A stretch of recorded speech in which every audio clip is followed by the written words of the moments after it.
Kaieteur Radio, keeping you informed. Demerara and Essequibo 99.1 FM. Burby's 99.5 FM. Kaieteur Radio. This is the news on top of the hour. Live from our studio in Georgetown. Kaieteur Radio, 99.1 FM.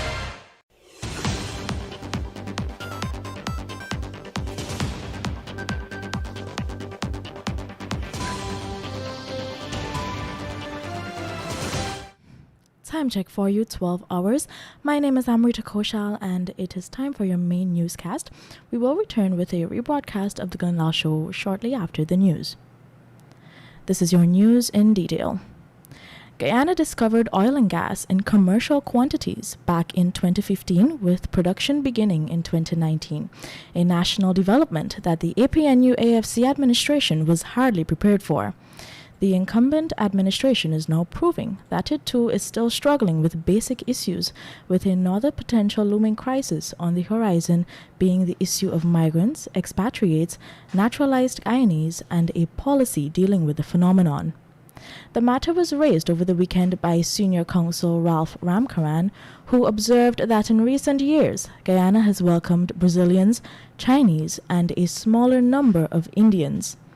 Emigration from these countries, he said, would increase, and Guyana would begin to welcome immigrants from CARICOM and other countries, and that the Guyanese people would need to be prepared for these developments.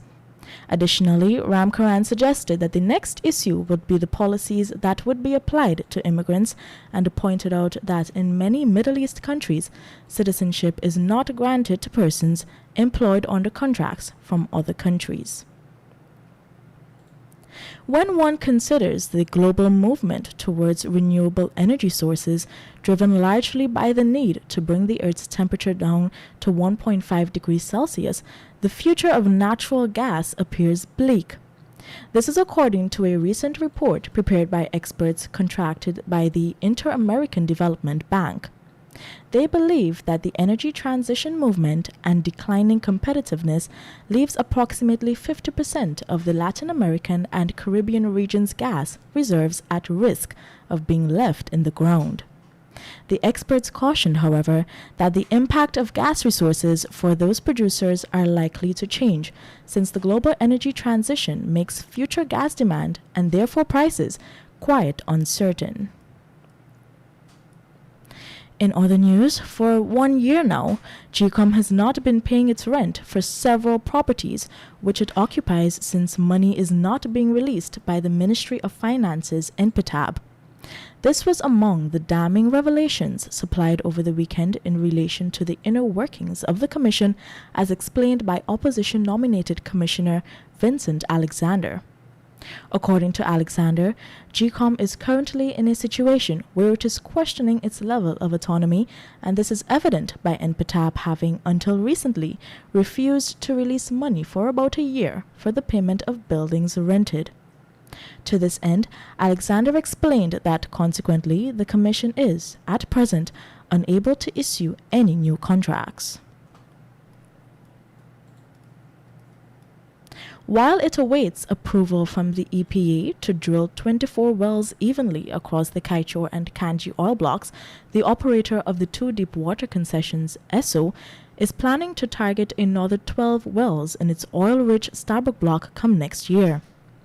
This much was revealed by Hess Corporation, which holds a 30% working interest in the Stabroek block. During Bank of America's recently held energy conference, Hess's chief operating officer Greg Hill noted that the partners have about 4.5 years left before its exploration license comes to an end for the Stabroek block.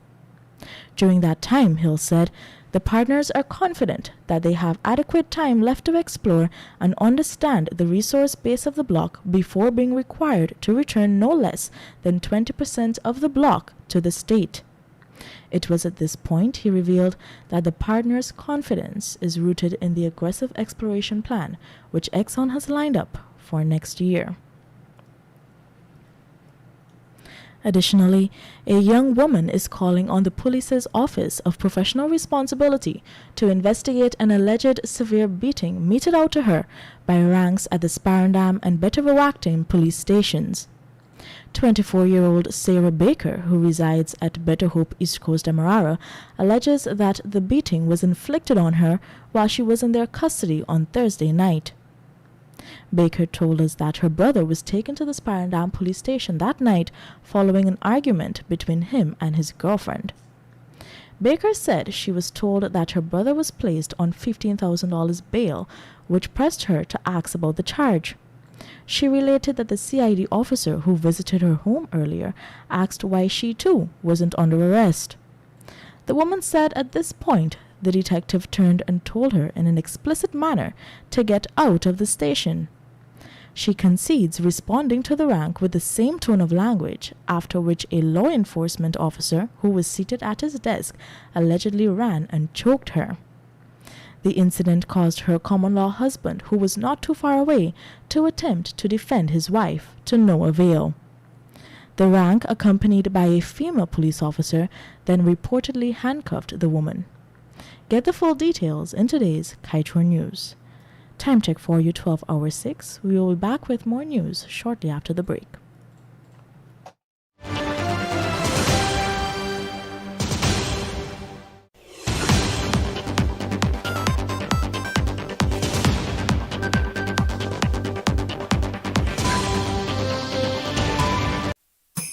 Big this Christmas with a Digicel Prime bundle. Over $20 million in prizes to be won. The more you chat, watch, share, and dance to your favorite Digicel apps, the more chances you have to win thousands of shake-to-win prizes, including laptops, tablets, smartphones, cash, data, and credit. Enter to win the grand prize of $5,000 US, a trip for two, or a Samsung Galaxy S21. We are all winners with guaranteed win days. Play along. Buy a Prime bundle in My Digicel to stream and win today with Digicel this Christmas. This is GHK Lal inviting you to join me weekdays from Monday to Friday on the National Outlook for commentary on a range of issues. Immediately after the 12 noon and 7 p.m. newscasts on Kaieteur Radio at 99.1 FM and 99.5 FM. Looking forward to you sharing in the conversation.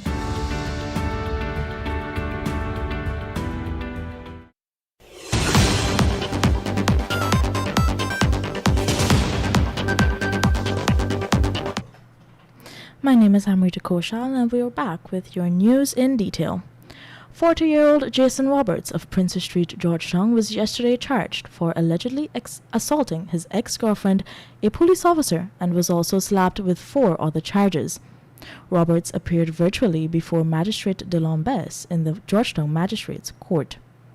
The first 2 charges allege that on November 7th at Middle Road La Penitence, Georgetown, Roberts unlawfully assaulted his ex-girlfriend, Nikisha Ward, and also breached a protection order by verbally assaulting her. On the same date and location, it is alleged that Roberts unlawfully and maliciously damaged a gate valued some $26,000, property of Jermaine Jr. 2 other charges stated that on the same date at the East Rhymeveld Police Outpost, the defendant assaulted Delon Sullivan, a police rank, and also damaged his shirt. The 6th and final charge alleged that he behaved in a disorderly manner at the police station. Roberts denied the allegations and was placed on $10,000 bail for each charge. Veteran aviator Malcolm Chanasu died yesterday morning at the Georgetown Public Hospital Corporation while receiving treatment in the ICU.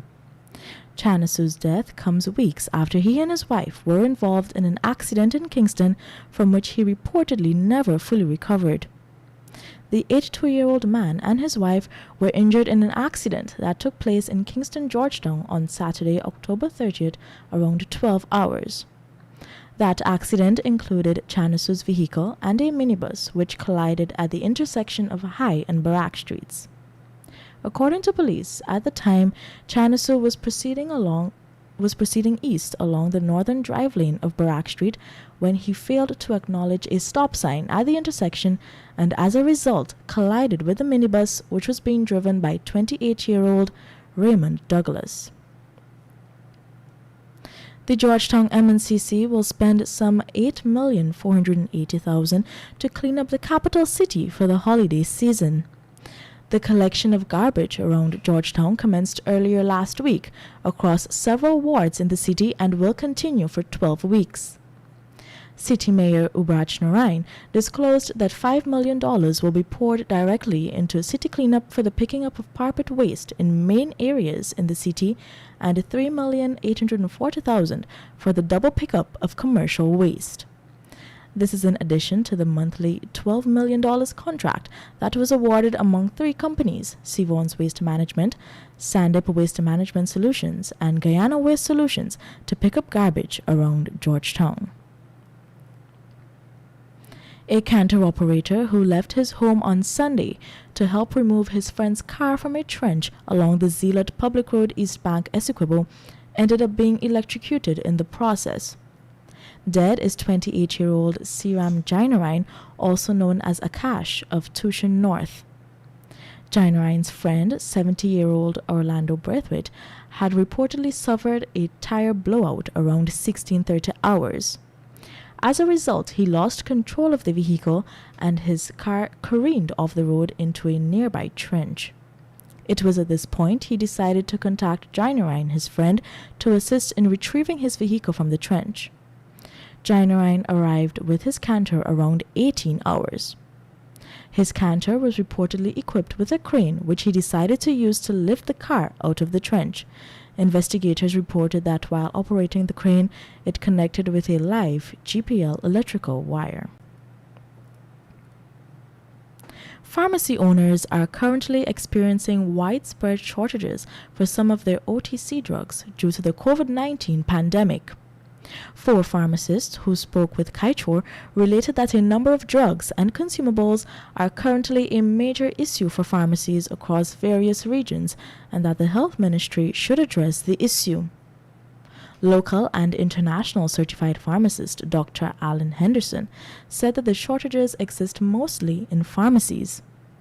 Dr. Allen explained that pharmacies have been experiencing shortages, especially in female contraceptives, Excedrin, Tylenol, Robitussin, paracetamol syrup, etc. He lamented that since the COVID-19 pandemic started, the pharmaceutical industry has reduced the production of those medications. And now for your COVID-19 update. A 48-year-old unvaccinated woman from Region 4 who contracted COVID-19 is Guyana's latest victim to have succumbed. As a result, the country's COVID-19 death toll has moved to 977. 31 new cases were recorded, bringing the total number of confirmed cases to 37,356. 9 persons are admitted into the ICU, 75 persons in institutional isolation, 1,729 in home isolation, and 2 in institutional quarantine. To date, a total of 34,566 persons have recovered from the virus. And now we turn to your page 7 of the Kaieteur News Blunt. That TNT natural gas fire in its industrial zone is a warning for Guyana. We are playing with fire and we will get burned badly unless we take precaution and get protection. Leaders will not get burnt since they make sure they are far from any danger zone. Those burnt to a crisp would be exposed Guyanese and a vulnerable country. Be warned, if Guyanese don't look out for themselves, speak out for what is their own, they will pay bitterly. Leaders are only interested in financial criminality, not safety and not security. My name is Amrita Koshal, and this was your main newscast.